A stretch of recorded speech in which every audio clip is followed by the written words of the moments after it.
විශ්වය ගැන පැය 24 මෙනෙහි කරගෙන ඉන්න කෙනා මොනවා බවට පත් වේද? විශ්වය බවට පත් වේ.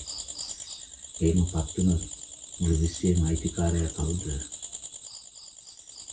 ධානි.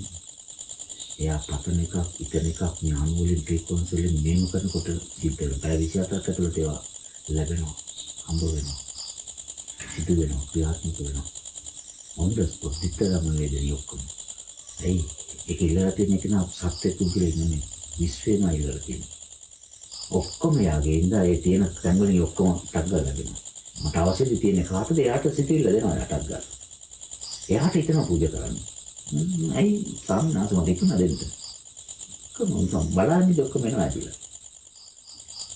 බකවලක්වත් එහෙම විශ්වේ බවට පත් වෙච්ච කෙනෙක් ඉල්ලන්නේ නැහැ. ඇයි ඒ? එයා දන්නවා මුළු විශ්වයම මගේ.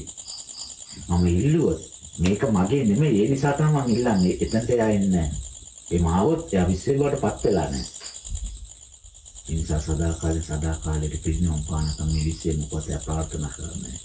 හැමදේම මගේ තියෙන තැන් වලට විචාරේ. ඒකත් විචාරේ එකක් මගේනේ. ඒක තියාගෙන කෙනක් මගේ. ඔක්කොම මගේ.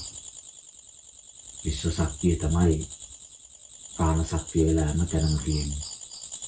මම තමයි හැමතැනම ඉන්නේ. ඒ රිදෙන්නේ එයාට නෙමෙයි මට තමයි. ඒ ඔක්කොම එකම ධාතුවකට තමයි ඔක්කොම දැනෙන්නේ. එකම දෙයක් මේ ලෝකේ තියෙන්නේ. එතනට ප්‍රත්‍යක්ෂ අවබෝධයටපත් වුණාම ඒ ඍෂිවරයා විශ්වය අත්හරිනවා.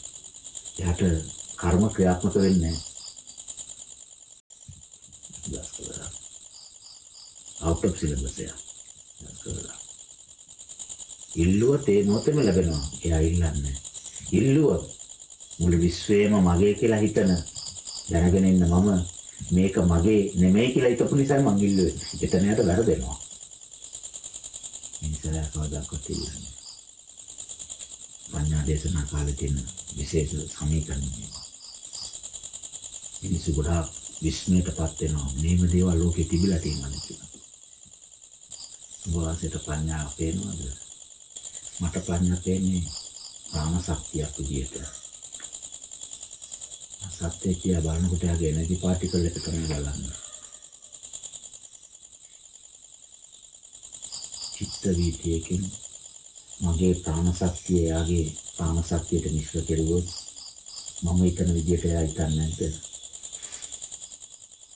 මට ඕන දේ කරන්නේ නැද්ද? මමම නම් එයා 50%කට වඩා මම යාගේ ප්‍රාණ ශක්තිය තුළ මිශ්‍ර කෙරුවොත් යano මගේ පාලනය යටතට ආවම එයා මට විරුද්ධ වෙයිද? මේක අවකාශ ධාතුවට සම්බන්ධ ධ්‍යාන. ඒ තරංගවල තියෙන අභිරහස් යරි ධාර්මිකයි. එහෙනම් ඒ සමීකරණය දන්න කෙනෙකුට අනාචාරය ඇසිරෙන්න බෑ, වෙරි බොන්න බෑ, වරකම් කරන්න බෑ, තඩි බාන්න බෑ, උල තියන්න බෑ, මොකවත් කරන්න බෑ, අසාධාරණ වැඩ කරන්න බෑ. යුක්තිය සාධාරණ ධර්මිෂ්ඨකමට විතරයි වැඩ කරන්නේ.